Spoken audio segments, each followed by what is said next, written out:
Welcome to the part 2 of your guide to navigating cultural diversity in international business. Today I'd love to share with you a tool that might help you to better understand people from different backgrounds and communicate more effectively as a leader. This is actually part 2 of the guide, and I highly recommend watching the part 1 first, because in this part I explain the whole system and also talk about 2 out of 6 dimensions that we're going to explore, which are power, distance, and individualism. But just in case, here is a quick recap for newcomers. Culture is like the shared software of a group, affecting how members think and interpret various aspects of life. This forms the basis of the distinct rules and customs seen in different communities. In this video, we'll dive into cultural contrasts and similarities between 3 specific countries: the USA, the Netherlands, and Russia. Why these countries? Because I have personal ties to all of them, and I'm more or less familiar with the cultural codes. Today we're going to focus on 4 cultural dimensions. These are motivation towards success and achievement, uncertainty avoidance, long-term orientation, and indulgence. So let's explore these aspects and discover how they shape social and business interactions in these diverse cultures. Let's start.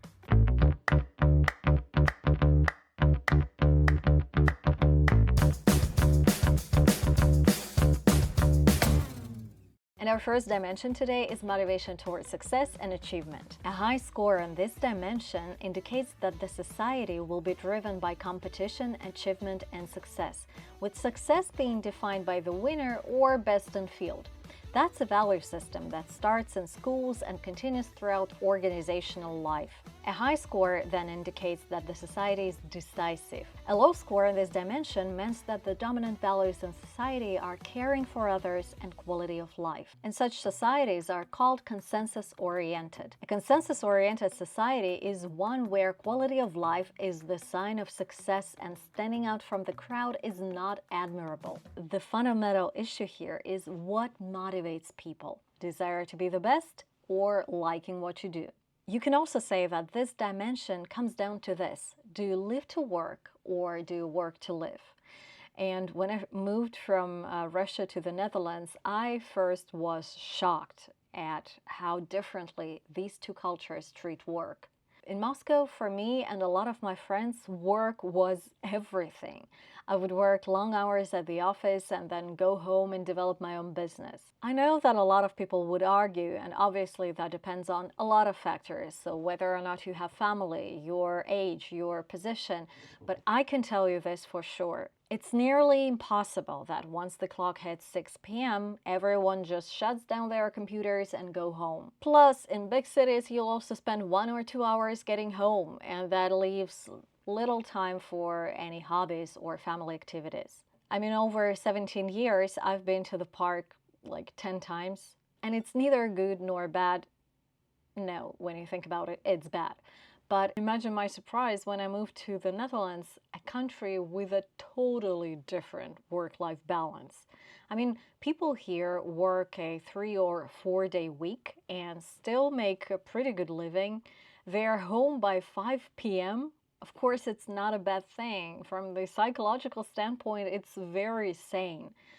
It's just it's totally different. And I had to take my time to get accustomed to it. And I guess I still have that person inside of me who wants to work 14 hours a day and then drive home for an hour and a half. And I know it sounds crazy, but when you get accustomed to it, you start to like it. Jokes aside, Dutchies, I actually admire how you live your life. But for an untrained mindset, this is mind-blowing. Also, it seems like there's no concept of success in the Netherlands, like at all, because you can earn a decent living in almost any profession. And moreover, a software engineer and a carpenter will probably earn the same living. Nah, a carpenter would probably have more disposable income. In Russia, the difference would be like 10 times? 10 times. I still wonder why the US scored so low on this scale, because 60 is definitely bigger than in the Netherlands or in Russia. However, I believe that a society built on the concept of this American dream, working hard and, well, getting your dream life, would score, I don't know, at least 80. At some point of my career, I was delivering a sales training in various countries, in Japan, in the US, in China, and in several European countries. And it was hard not to notice the striking difference of the behavior in the US, within our US team. I mean, everyone was so energetic, so motivated. They asked a lot of questions. They stayed involved throughout the training, like every minute of the training. And I was stunned. And as a person mostly from another cultural background, I truly cherish that motivated, energetic attitude. I guess it's time to move on to the next dimension, which is uncertainty avoidance. Now, this dimension has to do with the way that a society deals with the fact that the future can never be known. Should we try to control the future or just let it happen? This ambiguity brings with it anxiety, and different cultures have learned to deal with this anxiety in different ways. Are we open to new ideas, or do we stick to the past and just go with it? Do we have courage, and that would mean low score, or are we afraid, and that would mean high score on the scale? Societies that score a high degree on this index opt for stiff codes of behavior, guidelines, laws, and generally rely on absolute truth. Or they believe that one lone truth dictates everything and that people know what it is. A lower degree on this index shows more acceptance of different thoughts and ideas. Again, the Netherlands and the US are pretty much on the same level, but Russia has an outstandingly high score on this dimension. Scoring 90, Russians are very much threatened by ambiguous situations. It's also true that the majority of people are pretty conservative. Traditional values appeal to them in the battle of woke versus unwoke. In the US, there is a fair degree of acceptance for the new ideas in every space, from technology to food. Americans seem to be very tolerant when it comes to other people's ideas, and they allow the freedom of expression. When a new product or service comes out in the US or in the Netherlands, people tend to think that it's going to make their lives better. In Russia, however, there might be some reluctance towards accepting it, to the point that a lot of people would call it first a scam. Let me give you an example. There is a very large ad board, the leader in the region, and everything pre-loved, everything used is listed there. Like, you want to buy a used laptop or a used car or even an apartment, whatever you can think of is listed there. At some point, they introduced delivery services, right? So instead of meeting a person face to face, you could just click a button and the item got delivered to your door. Great service, right? What could go wrong? Its adoption was pretty bumpy. And the reason for that was that a lot of buyers and sellers on this platform were afraid of scams. And they were reluctant to use any of new services, even though these services were supposed to make their lives better. So again, it seems that in this dimension, the Netherlands and the US offer a very balanced approach. Let's move on next, and the next dimension is long-term orientation. This dimension describes how every society has to maintain some links with its own past while dealing with the challenges of the present and future. And societies prioritize these two existential goals differently. The Netherlands receives a high score on this dimension, which means that it's a pragmatic society. In societies with a pragmatic orientation, people believe that truth depends very much on the situation, context, and time. They show an ability to easily adapt traditions to change conditions, a strong propensity to save and invest, thriftiness, and perseverance in achieving results. Where the scores of our three countries are pretty much similar, but the Netherlands is still an outlier. So I would agree with a score for the Netherlands, as I see Dutch people as very long-term oriented. They know how to save, they know how to manage money. The US scores 50, it's right in between, so I guess both long-term orientation and short-term goals are very typical for this culture.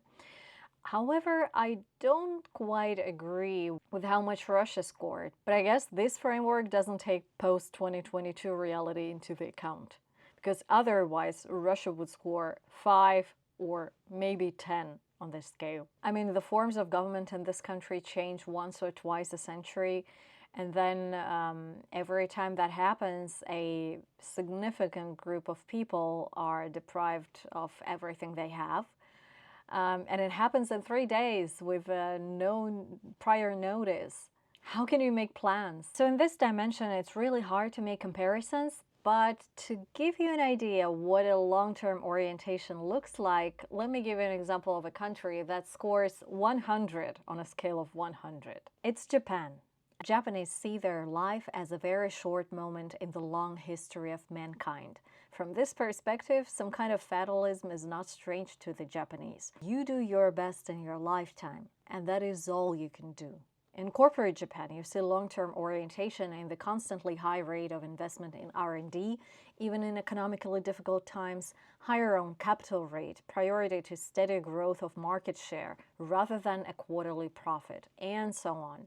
They all serve the durability of the companies. About 140 businesses in Japan have been around for over, wait for it, 500 years. And there are 19 businesses that have been around over 1,000 years. So that's what a long-term orientation in business looks like. And let's move on to the last but one of the most interesting dimensions, indulgence. This dimension is defined as the extent to which people try to control their desires and impulses based on the way they were raised. Indulgence is defined as a society that allows relatively free gratification of basic and natural human desires related to enjoying life and having fun. Its counterpart is defined as a society that controls gratification of needs and regulates it by means of strict social norms. Cultures can therefore be described as indulgent or restrained. The culture of the Netherlands is clearly one of indulgence. Typically, people from societies with a high score on the indulgence scale prefer to enjoy life and have fun. They have a positive attitude, they are optimistic, and they place a higher degree of importance on their leisure time. Basically, this dimension deals with the way that children are raised. Are they taught to control their desires? Or are they taught to just be themselves, no matter what? And there's no surprise, Russian culture is very restrained. Societies with a low score in this dimension have a tendency to cynicism and pessimism. People with this orientation have this feeling that their actions are restrained by social norms and feel that indulging themselves is somewhat wrong. In Russia, the pronoun I is also one letter, and it's the last letter of the alphabet. And as a child, I would often tell, I want an ice cream, I want a toy, I want to go to a park. One of my grandmothers always said this, I is the last letter of the alphabet, which in Russia makes sense. That was kind of a saying, and a lot of kids at that time were taught that, well, basically, your desires, your needs don't matter. The message is you should accept the things the way they are. So that's actually pretty pessimistic. Here's another interesting question that shows differences in mindset. Do you work this job because you like it, or do you work this job because you have to? Although the answer does not entirely depend on the cultural differences and cultural dimensions. When I was a kid, my mother was a school professor, and I remember I once asked her whether she liked her job.